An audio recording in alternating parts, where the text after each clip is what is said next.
Abra sua Bíblia na primeira epístola do apóstolo Paulo aos Coríntios. No capítulo 2, o versículo 9 e o versículo de número 10. Estamos alegres porque Deus, Ele é bom. Não é isso, missionária Rita? Se não fosse o amor de Deus, nós não estaríamos aqui hoje. Isso não significa que nós não temos luta, que nós não temos labuta, nós não temos as nossas lidas, nós não temos as nossas pelejas. Mas independente de como você está, como eu estou, Deus é bom.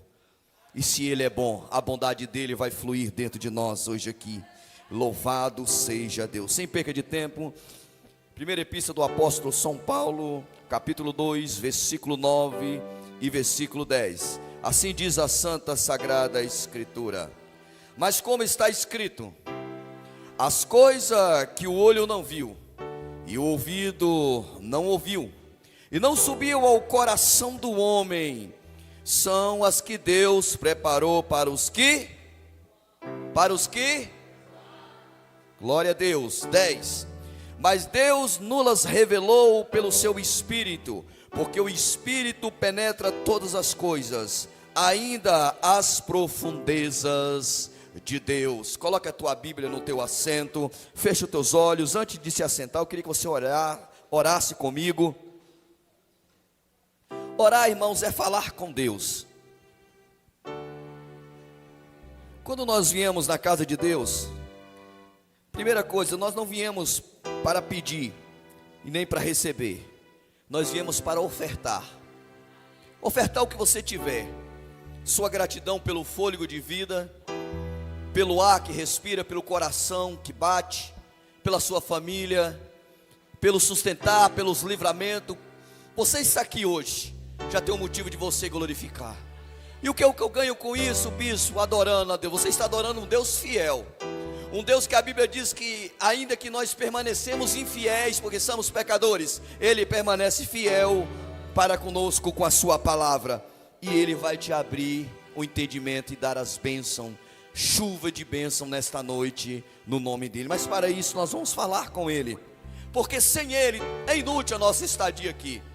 Sem Ele é inútil nós nos reunimos aqui, porque toda a honra, toda a glória e todo louvor seja dado a Deus Pai, a Deus Filho e a Deus Espírito Santo. Eu queria que você orasse comigo, encurva a sua cabeça neste momento, em reverência a este Deus. Feche os teus olhos, louvado seja Deus, e oremos. Pai de amor, Pai de bondade, em nome de Jesus eu te louvo por essa rica oportunidade.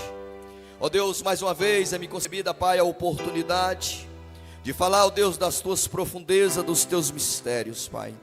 Que neste momento eu seja mais uma vez o porta-voz do teu querer na terra dos viventes.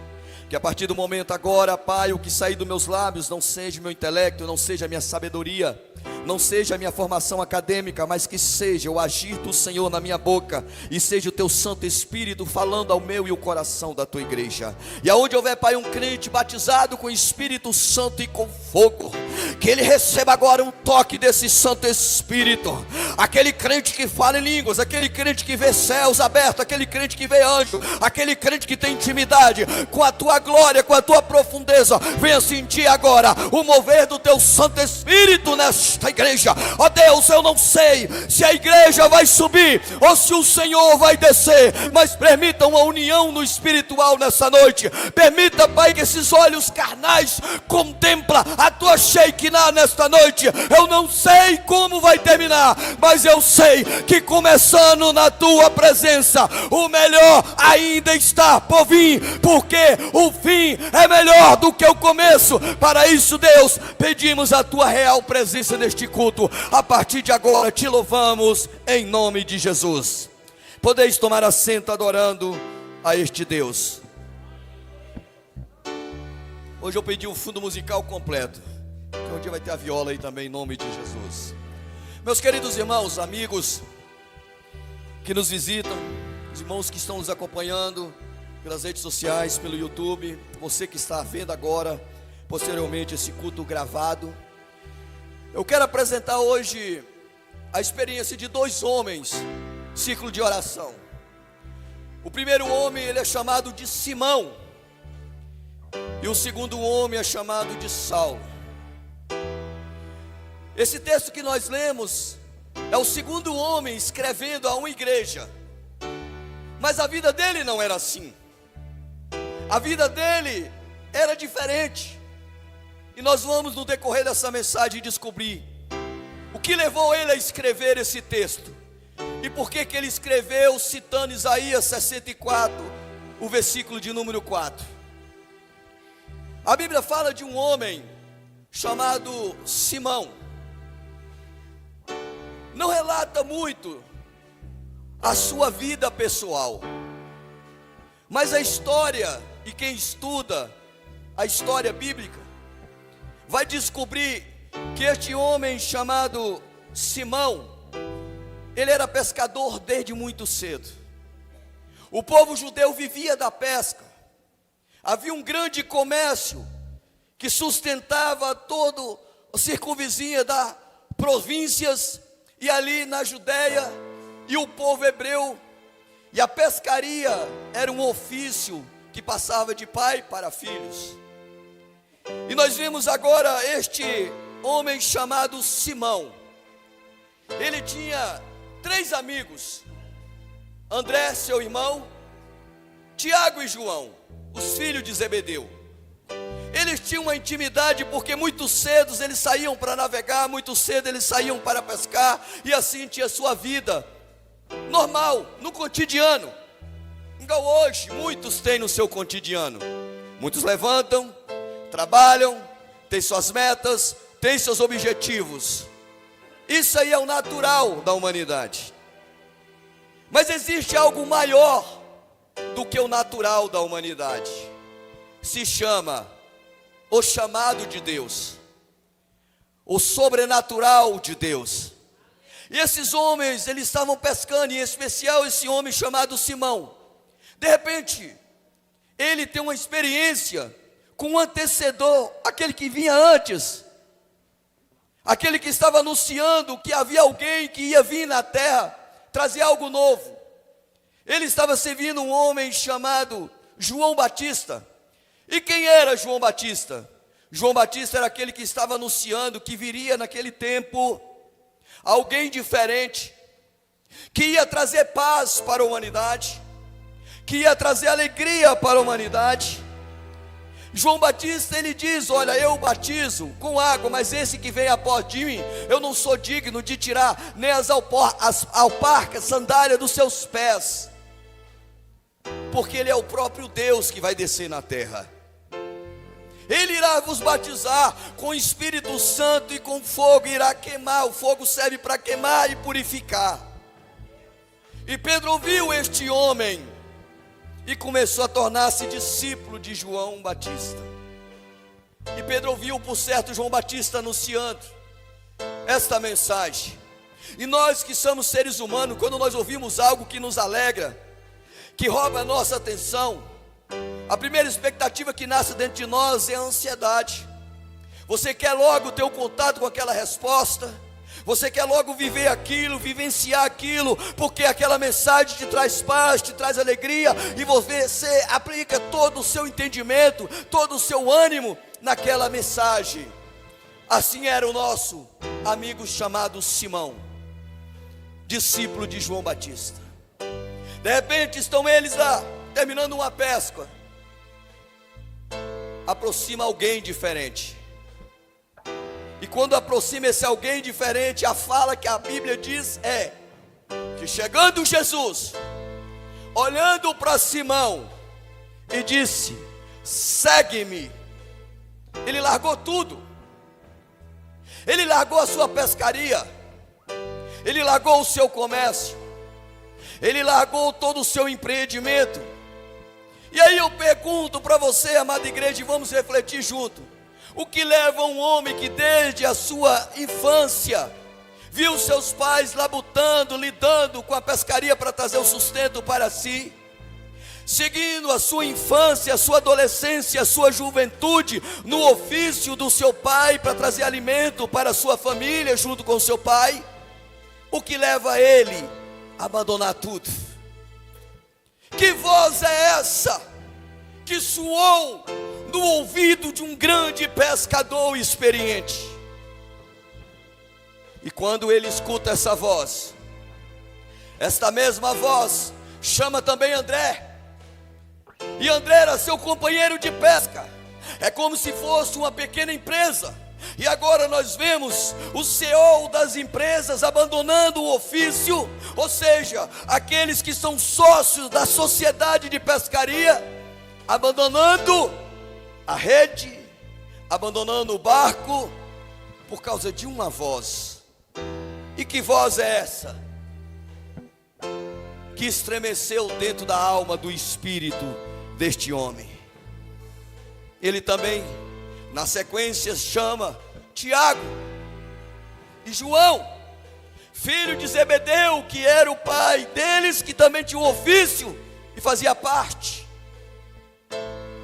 Só que Zebedeu não ouviu a voz, não houve um chamado, mas aqueles 4 ouviram uma mensagem que lhe chamou a atenção. Jesus chega até este homem chamado Simão e diz: tu não serás mais Simão, tu serás agora Petros, do grego, significa pedra ou pedregulhos. Tu agora não será mais pescador de peixe, mas sim pescador de homens. Agora eles começam a entender que eles estavam vivendo uma promessa tanto esperada. E essa voz começa a entrar dentro desta alma, dentro desse espírito, e começa a dar o sentido na vida daqueles homens que outrora eram pescadores. Mas o que isso tem a ver com nós? O que isso tem a ver comigo? Deus, Ele escolhe as coisas loucas dessa terra. Deus escolhe as coisas vis dessa terra. Deus escolhe as coisas desprezíveis dessa terra para ser instrumento na mão dEle, para se tornar uma potência na mão dEle. Mas qual é o objetivo de Deus chamar um homem ou uma mulher? Nós vamos entender nessa mensagem até o término. O primeiro homem não tem cultura, que é Pedro. O primeiro homem não teve tempo de estudar. O primeiro homem não teve tempo de ir na faculdade se formar. Poderíamos então entrar dentro da razão e da lógica humana e dizer: não, ele seguiu aquela mensagem, aquela chamada, porque ele não tinha cultura, ele era indouto, ele não tinha formatura, ele não tinha intelecto, ele não tinha um raciocínio lógico dentro da consequência de um entendimento pleno e supremo. Seria um argumento forte. Mas o segundo homem é diferente. O ofício dele, estudar. Desde pequeno, já foi colocado no colégio para estudar, para aprender o Torá, a lei. Porque nessa época havia várias religiões que estudavam a lei de mosaica, a lei de Moisés, aquilo que Deus deixou, ou seja, a Bíblia no Antigo Testamento. E a Bíblia diz que este homem chamado Saulo, ele foi instruído aos pés de um grande doutor, chamado doutor Gamaliel, um grande professor, um grande teólogo, um homem culto e cheio de sabedoria. E Saulo, ele fazia parte de uma linhagem para ser sacerdote. E para ser sacerdote tinha que desde criança aprender o ofício do Torá e ter uma religião como guia. E ele fez então parte do fariseu. Ele era agora fariseu e estava se formando nisso. Era um homem poliglota, falava vários idiomas. Então nós estamos falando de um homem formado, nós estamos falando de um homem culto, nós estamos falando de um homem com intelecto, nós estamos falando de um homem que disputava com o criador da filosofia. Nós estamos falando de um homem que conhecia a lei, conhecia os demandos da lei, e conhecia as regras, e conhecia e obedecia. Por quê? Porque além dele ser fariseu, além dele ser judeu, ele também era romano, dominava bem o seu idioma, e ele não era por compra. Ele não tinha comprado dote, nem tinha comprado o direito de ser romano. Ele nasceu sendo romano. E nessa época, nesse conceito histórico, quem era romano era uma pessoa de grande estima e respeito, porque Roma dominava várias nações e tinha um império de César muito forte. Então estou falando de alguém que tem um QI muito alto, evangelista Bruno. Eu estou falando de um homem muito intelectual. E agora nós, sem cultura, sem faculdade, se fosse hoje seu ensino médio, podia dizer como os antigos, né? No Mobral, que é mais antigo vai lembrar disso. E outro, que era advogado, Dr. Saulo de Tarso, advogado. Defendia bem as leis, mas ele também está indo, seguindo o seu ofício. De repente ele escuta uma voz. E qual foi a voz? A mesma voz que chamou o indouto, a mesma voz que chamou o pescador, a mesma voz que chamou o homem sem cultura, a mesma voz que chamou o homem desprezível perante a sociedade, a mesma voz que chamou aquele que pagava tributo, porque Roma o sufocava e tinha que pagar tributo da sua pescada, da sua pescaria. A mesma voz agora aparece num resplendor de luz. Quando este homem chamado Saulo estava indo com uma carta, como se fosse a maior autoridade da terra, para perseguir aqueles que anunciavam o nome de Jesus. E quando ele está indo para um lugar chamado Damasco, ele e sua comitiva com os guardas, ele tinha um grande ofício, ele tinha poder para matar. Ele já tinha sido testemunha de um grande discípulo chamado Estevão, que derramou seu sangue testemunhando que Deus é Deus, que Jesus é o Deus encarnado, que o Espírito Santo de Deus que salva o homem, convencendo do pecado, da justiça e do juízo. E ele disputou, e Estevão morreu aos pés desse advogado, Dr. Saulo de Tarso. Mas Deus, diz a Bíblia, que Ele confunde a sabedoria do homem, de Diácono Luiz, e Ele pega o homem na sua própria sabedoria, porque aonde começa a loucura de Deus é a sabedoria do homem. Ou seja, para você entender, o homem mais sábio da terra perante Deus se torna nada. Está ele indo lá, seguindo todo esse ofício, alegre, porque estava fazendo certo. Ele não estava errado. Só tinha um problema, igreja. Ele não conhecia as profundezas do Criador. Ele não conhecia a profundeza dos mistérios do Criador, que é Deus. E ele está indo, seguindo o ofício, e de repente diz a Santa Sagrada Escritura que um resplendor de luz o cerca. Ele escuta uma voz, e essa voz diz o seguinte: Saulo, Saulo, por que me persegue? Duro é para ti relutar contra os angleões, duro é para ti você lutar contra aquele que está te falando. E a Bíblia diz que ele cai.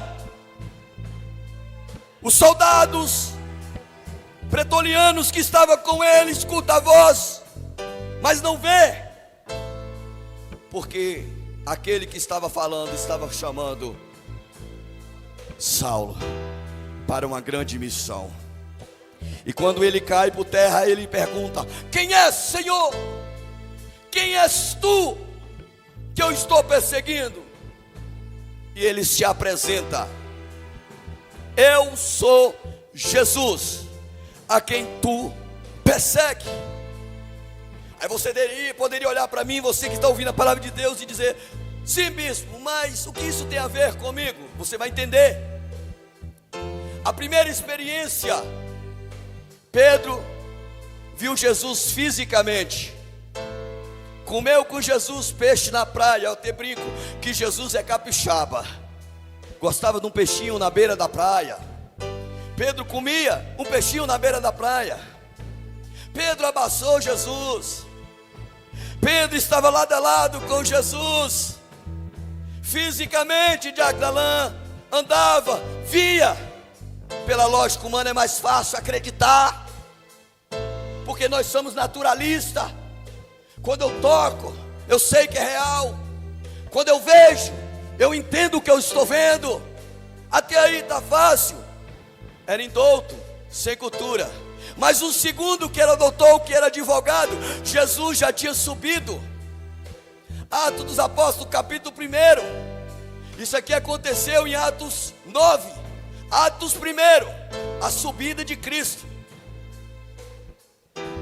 Estão os 11 discípulos reunidos.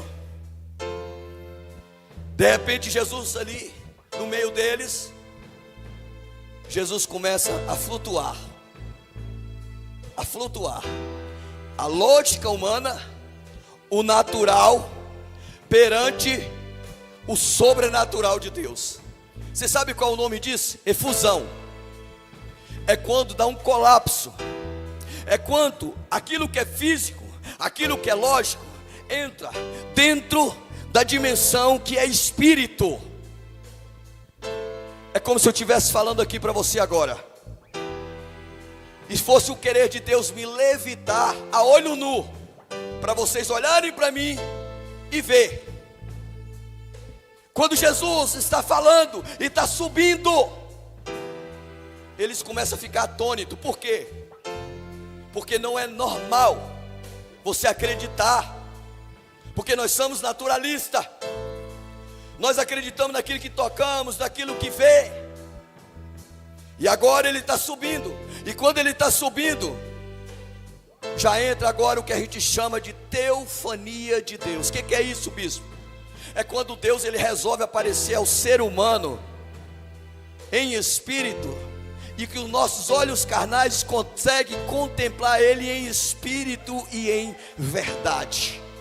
É a manifestação corpórea do poder de Deus, física e visível, que se chama teofania, manifestação física de Deus dentro da misericórdia dele, para nós conseguirmos vê-lo, tocá-lo e ouvi-lo. Quando ele está subindo, eles estão olhando.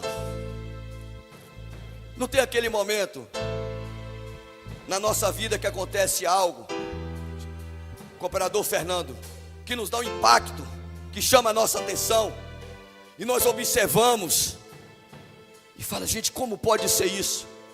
É o que estava acontecendo com os 11 discípulos. Eles estavam olhando para Cristo, e agora Cristo começa a levitar. Um corpo físico com peso, a massa estava ali, a física estava sendo desafiada. Um corpo humano começa a levitar e subindo, e subindo. E eles olhando. Atos dos Apóstolos, capítulo 1, versículo 8, versículo 9, está afirmando isso. E de repente, uma nuvem os encobre, e eles ficam olhando para a nuvem. Quem aqui já viu uma nuvem? Quando você olhar para o céu e você vê uma nuvem, lembre do que eu estou falando. A nuvem cobriu a Cristo, e eles ficaram olhando, quando de repente do lado deles, duas pessoas diferentes, dois seres, cooperador Júnior, diferente, anjos de Deus. O que é isso, bispo? Eles estavam agora, diaconisa Lourdes, dentro da dimensão do querer de Deus. Ele estava entrando dentro das profundezas dos mistérios de Deus. Os ouvidos deles, os olhos e o coração ainda não tinha recebido. Eles viram Diácono Luiz, paralítico, levantar e andar. Eles viram João fazendo sinais, prodígios e maravilha. Eles viram Cristo fazendo sinais, prodígios e maravilha. Eles viram aos outros sendo usados com grande ênfase e poder sobrenatural. Teve um que andou sobre as águas. Só foram 2 homens registrados até hoje que andou fisicamente sobre as águas. O primeiro homem, Jesus Cristo, Deus encarnado. E o segundo homem, Pedro, o sem cultura, o indouto. Mas eles precisavam ver aquilo que o olho não viu, aquilo que o ouvido não ouviu e não subiu no coração. É o que Deus tem preparado para aqueles que o amam. É o que eles estavam tentando agora e recebendo de Deus. Quando o anjo fala assim: olha, está vendo esse mesmo Jesus que está subindo aí? Ele há de vir. Ele há de vir. Ele há de vir. Agora, Jesus deu uma missão para eles: ficar em Jerusalém, até que do alto você seja revestido de poder. Enquanto isso está acontecendo, Atos capítulo 2, eles recebem a promessa de Cristo, é batizado com o Espírito Santo e com fogo. Capítulo 9, Saulo estava indo matar a igreja. Agora é mais difícil, porque agora já é a teofania de Deus. Agora já não é Cristo fisicamente. Júnior, agora Jesus não aparece para Saulo fisicamente. Ele aparece para Saulo em espírito. Mas ele vê ele fisicamente. Ele escuta ele fisicamente. Bispo, o que isso tem a ver comigo? Isso aqui é 2 fases da igreja. A primeira fase é quando você vem, aceita Cristo, você vive o natural, você lê a Bíblia, você acredita, você sabe que isso é verdade. Até aí está tudo bem. E a segunda fase é quando você começa a ver os mistérios de Deus. Porque a Bíblia diz que Deus procura os verdadeiros adoradores que adorem a Ele em espírito e em verdade.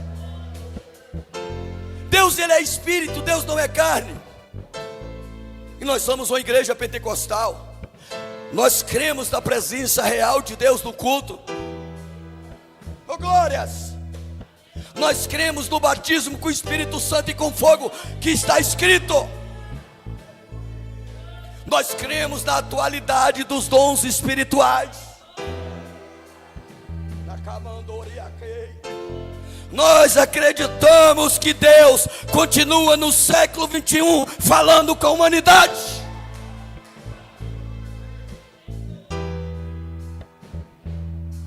A teofania de Deus se manifesta quando Ele quer se manifestar. Aí a Bíblia está dizendo que agora Paulo, que era antigo Saulo, Jesus salva ele, ele se converte. Ele fica cego quando ele tem esse encontro com Cristo. Ele é conduzido até uma rua chamada direita. Lá havia um servo chamado Ananias. E Ananias também viveu a teofania de Deus. E qual foi a teofania? Eles ouviram Deus. Deus visitou Ananias e disse que ele era profeta de Deus. Olha, há um homem que vai vir aqui, e você vai impor as mãos sobre ele, porque ele é muito escolhido para mim. Quando Ananias perguntou a Deus qual o nome desse sujeito, e ele falou: é Paulo, é Saulo. Ele não aceitou, ele falou: mas esse aí, Senhor. Sabe por quê? Porque não é fácil você acreditar que Deus muda um homem ruim, um ser humano sem futuro, sem expectativa de vida, e coloca ele em lugar excelente. Mas Deus, Ele muda, porque João 3,16 é verdade. Está escrito: Porque Deus amou o mundo de tal maneira que entregou o seu único filho, para que todo aquele que nele acredita não pereça, mas tenha a vida eterna. Eu te pergunto, o que é vida eterna? Vida eterna é natural ou é sobrenatural? Eu ir aonde alguém está dando à luz, uma mulher gestante dando à luz, e pegar nos braços uma criança, é fácil acreditar, porque é natural. Mas e o sobrenatural? O sobrenatural, igreja, amigos, ouvintes da palavra de Deus, é que existe um céu, mas também existe um inferno. O céu foi preparado para aqueles que Deus ama e que crer na mensagem do Evangelho, independente da sua situação, porque servir a Cristo, ir para o céu, não significa ter conforto nessa terra, não significa você viver nessa vida só de bonância. Nós temos lutas, nós temos pelejas, nós temos discórdias, somos afrontados, como esse mesmo Saulo, ele diz, nós somos comparados como uma ovelha que é levado todos os dias ao matadouro, mas nós temos uma promessa, e a promessa é de um Deus sobrenatural. Sabe qual é a promessa? E eu creio nisso, por isso que eu prego, por isso que eu vivo o Evangelho, por isso que eu me dedico ao Evangelho, porque a promessa diz, Diácono Val, Ele mesmo, Jesus, Ele falou: eis que eu estarei convosco até a consumação dos séculos. Se eu acredito na Santa Sagrada Escritura, se vós que estão aqui me ouvindo acreditam nessa Santa Sagrada Escritura, Jesus, Ele está aqui. Jesus, Ele está aqui. E Deus, Ele é Espírito. Como é que eu vou morar no céu se eu não acredito em Deus? Como eu vou morar no céu se eu não acredito no arrebatamento? Como eu vou morar no céu se eu não acredito no poder e no sobrenatural de Deus? Por isso que Deus fez questão de salvar Saulo no sobrenatural, que é considerado o apóstolo do gentio. O que é isso, bispo? Apóstolo das outras nações. Jesus, Ele disse, e a Bíblia afirma: eu vim para os meus, disse Cristo, e os meus não me aceitaram. Mas todos quanto me aceitaram, Deus Pai, o Deus Criador dos céus e da terra, nos deu direito de serem filhos de Deus por adoção. O que é isso, bispo? No plano de Deus, a salvação era para os judeus. Só o Israel ia ser salvo. Sabia disso? Nós não tínhamos essa oportunidade. Mas o amor dele foi tão grande, que quando crucificou Cristo na cruz do Calvário, abriu-se um espaço, Júnior, para nós. Por isso que nós vemos que Paulo, ele diz, e nós cremos, que a salvação está pela graça. O que é graça? Favor imerecido. Você pode estudar, você pode formar, você pode ter o melhor emprego, melhor família, pode ter filho, você pode constituir os melhores bens dessa terra, mas nada disso pode se comparar com a glória que está por vir. Deus não nos formou para nós vivermos 60, 70 anos e o que passar disso sem enfado e canseira. Deus não te formou para você viver chorando, para você viver triste, cabisbaixo, moribundo, quando olha no espelho e vê as rugas, vê a velhice chegando e a tristeza te tomando. Não, existe uma promessa, e essa promessa é de um Deus inabalável. Um novo corpo está nos preparando, aleluia. Porque o mesmo Paulo, ele teve essa experiência com o sobrenatural. Ele estava diante do rei Agripa, diante do seu julgamento. O que ele tinha apelado para César, que ele era romano, queria ser julgado e ele precisava pregar em Roma. E quando ele estava lá, ele chega perante o rei e ele dá o testemunho. Foi o que o pastor Timóteo falou. Porque juntou o rei Agripa, junto com ali o conselho de promotores, para julgar a sentença. E chamou ele para se fazer autodefesa. Ele era o próprio advogado dele mesmo. Sabe qual foi a defesa dele?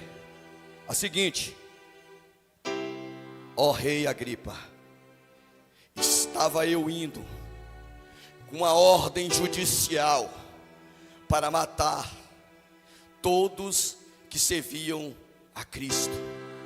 Quando eu estava na beira do caminho, me apareceu um resplendor de luz, e esse resplendor de luz saiu uma voz, e essa voz disse: Saulo, Saulo, por que me persegue? Ó rei Agripa, eu me perguntei: quem é o Senhor que fala comigo? Ele me respondeu: rei Agripa, eu sou Jesus a quem tu persegue. Eu caí por terra junto com os soldados, fiquei cego, fui até a rua direita, Ananias orou por mim, as escamas caiu, eu fui batizado com o Espírito Santo de Deus.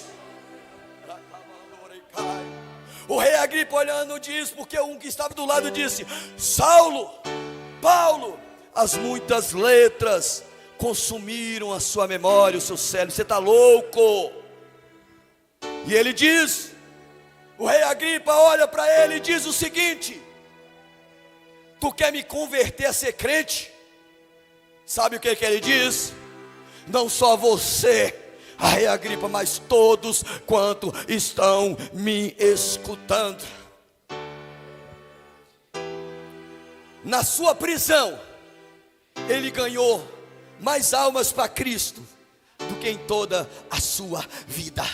E no final ele escreve dizendo: combati o bom combate, encerrei a carreira e guardei a fé. E a história afirma que ele foi decapitado. Eu te pergunto, que loucura é essa? De um homem entregar a sua própria vida por amor a um evangelho. Sabe por quê? Porque o homem que conhece Cristo de verdade, ele entende o plano de Deus. Não é ter uma religião, não é ter uma igreja de estimativa, não é aceitar a Assembleia de Deus, é aceitar Cristo, o autor e consumador da vida. Louvado seja Deus. Mas como está escrito, as coisas que o olho não viu,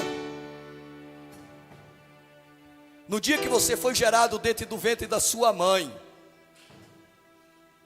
Deus te deu uma oportunidade. No dia que você recebeu o fôlego de vida, no dia que você abriu os seus olhos e começou a contar o seu tempo cronológico para essa vida, o seu olho não viu.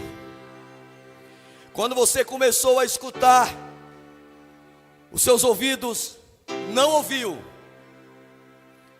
E não subia o teu coração.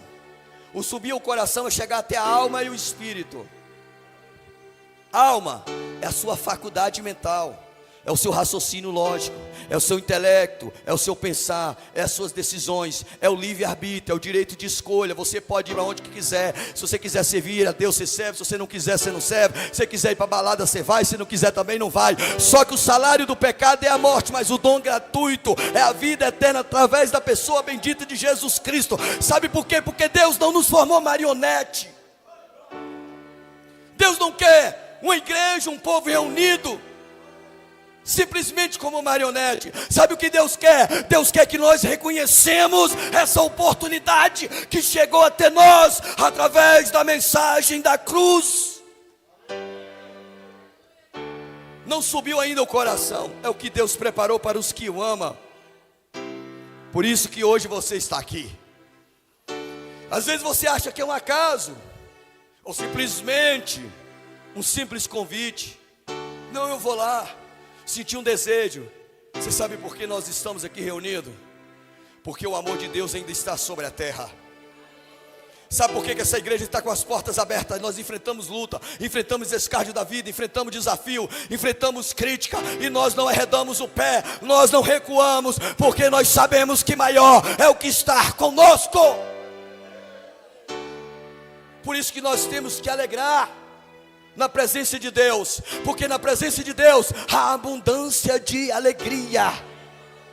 Jesus, ele diz, quando ele ressuscitou, ele diz a seguinte frase, é muito importante a igreja cravar isso no coração: o mundo, disse Cristo, não me verás, mas vós me vereis. Você sabe o que é isso? O que é o mundo? Quando Jesus está falando do mundo, não está falando do mundo físico. Jesus está falando do homem mundano, um homem que vive nos seus deleites carnais, um homem que vive em volta do pecado, na sua razão, nos seus pensamentos, na sua lógica. É o mundo. Ele não consegue acreditar. Aí vem Paulo dizendo que agradou Deus escolher as coisas vis, loucas dessa terra, para confundir as sábias. Aí você vê dentro da igreja muitas pessoas que, quando você vai ler o currículo, tem um passado digno de morte: ladrão, feiticeiro, mentirosos, prostitutos, enganadores. Mas um dia os seus olhos viram, um dia o seu ouvido ouviu, e subiu na Caiamandore, Xarabás, até a alma e o espírito. Aí veio a convenção de alma. O que é isso, bispo? Convenção significa mudança de comportamento. O que matava não mata mais, o que roubava não rouba mais, o que prostituía não prostituía mais, o que ia em lugares horríveis não vai mais. Não é uma lavagem cerebral, é o amor de Deus que entra dentro da alma, dentro do espírito de Luiz. E aí o Espírito de Deus começa a te ensinar as profundezas da glória de Deus. Você começa a entrar dentro de um sobrenatural, dentro de uma dimensão espiritual, que às vezes você quer sacudir alguém que está do teu lado. Desperta, crente, desperta, ímpio, e ele não consegue entender. Por isso que você vê um crente cheio de Deus, ele não tem vergonha de falar em línguas em público. Um crente cheio de Deus, ele não tem vergonha de rodar no mistério, ainda que nossos cultos são transmitidos ao vivo para os 4 cantos da terra. Não tem como negar este Deus. O Nakiamandorecai,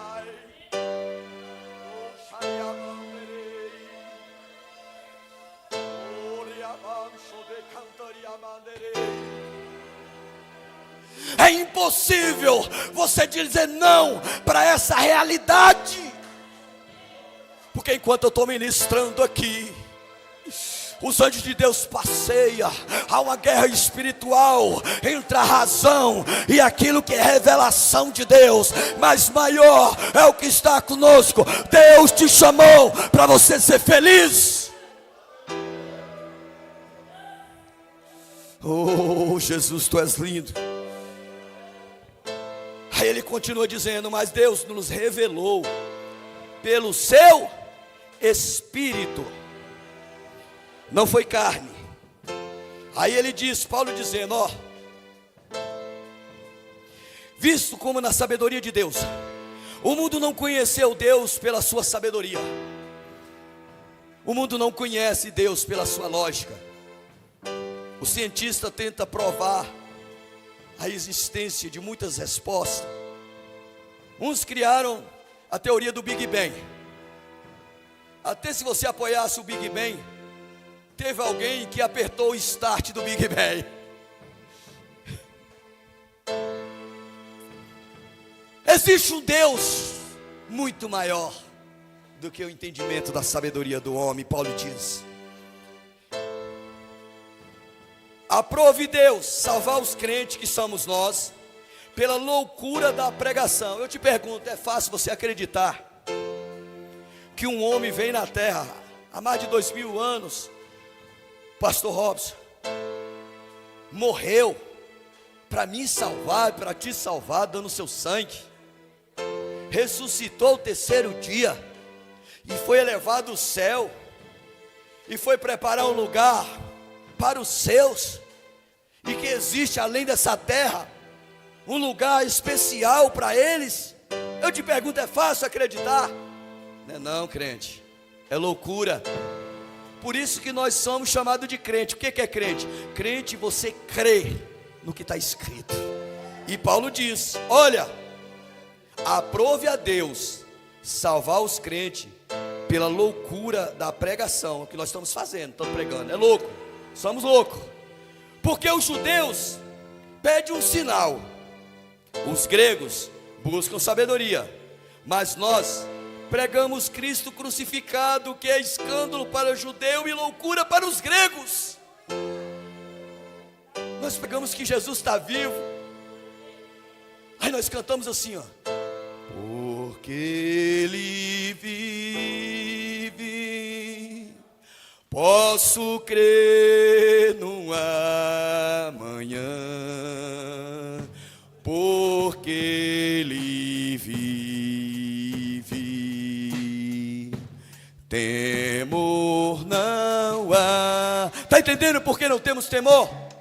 Porque nós cremos que Jesus está vivo. E Paulo continua dizendo: mas nós pregamos Cristo crucificado, que é escândalo para os judeus e loucura para os gregos, mas para os que são chamados, tanto judeus como gregos, e lhe pregamos a Cristo, poder de Deus e sabedoria de Deus, porque a loucura de Deus é mais sábia do que os homens, e a fraqueza de Deus é mais forte do que os homens. Porque verdes, irmãos, a vossa vocação, que não são muitos os sábios, que segundo a carne, se muitos os poderosos, nem muitos os nobres que são chamados. Olha o que ele continua dizendo: mas Deus escolheu as coisas loucas deste mundo para confundir as sábias, e Deus escolheu as coisas fracas deste mundo para confundir as fortes, e Deus escolheu as coisas vis deste mundo, as desprezíveis, as que não têm, para aniquilar as que são, para que nenhuma carne se gloria para com ele. Sabe o que Paulo está dizendo? Que a salvação não depende da nossa qualidade, do nosso rótulo. Cada um de nós aqui temos um DNA, cada um de nós aqui temos uma identidade, cada um de nós aqui temos uma personalidade. Você pode ser o homem mais perfeito da terra. Quando eu falo homem, estou falando homem e mulher, generalizado. Você pode ser o homem mais próspero dessa terra. Você pode ser o homem mais bondoso dessa terra. Você pode dar todos os seus bens dessa terra para o pobre. Mesmo assim, não te garante a salvação. Só existe um meio do homem ir para o céu, de viver as profundezas de Deus, o sobrenatural de Deus, é aceitar Jesus como seu único e suficiente Salvador. Está escrito e cremos: só através de Cristo que o homem vai ter um encontro com Deus. Sem Jesus é impossível ver Deus, diz a Bíblia. Sem Cristo na minha frente é impossível entrar no céu. Sem Cristo é impossível a igreja entrar nas mansões celestiais, onde a rua é de ouro, aonde não há dor, aonde não há tristeza, aonde vivemos a alegria de Deus para todo sempre. Está escrito: Deus irá enxugar todas as tuas lágrimas, nunca mais haverá tristeza, não haverá dor, o seu corpo será incorruptível, bonito, santo, perfeito. Por isso as dimensões de Deus se manifestam hoje aqui. E o que isso tem a ver comigo, bispo? A Bíblia diz, e cremos: se hoje ouvirem a voz do Espírito de Deus. Não endureça os vossos corações. Ninguém será tomado por inocente. O melhor lugar de uma reflexão do ser humano é no cemitério. Em uma festa, você tem vários meios de se alegrar. Quando você vai no cemitério, você encara a maior vertente da verdade da humanidade. Lá você vê pessoas boas, pessoas ruins. Você vê pessoas ricas, pobres, independente do credo religioso. Tem uma plaquinha: nasceu, faleceu. E após isso, será que um Deus tão pleno, tão belo, tão perfeito, que fez esse ar que respiramos, que fez essa terra tão linda, anda no continente do Brasil, anda nas beiras das praias, levanta de manhã cedo num dia belo, bonito, respira, veja os pássaros se alegrando, você olha e vê a natureza glorificando ao Criador. Será que tudo isso seria apenas para nós vivermos 60, 70 anos e acabou? Não, não aceita. Essa não é a verdade plena. A verdade plena é que após partir dessa vida, segue-se o juízo, diz a Santa Sagrada Escritura. Morreu com Cristo, vida eterna. Morreu sem Cristo, condenação eterna. As profundezas de Deus, Ele quer revelar a você nessa noite.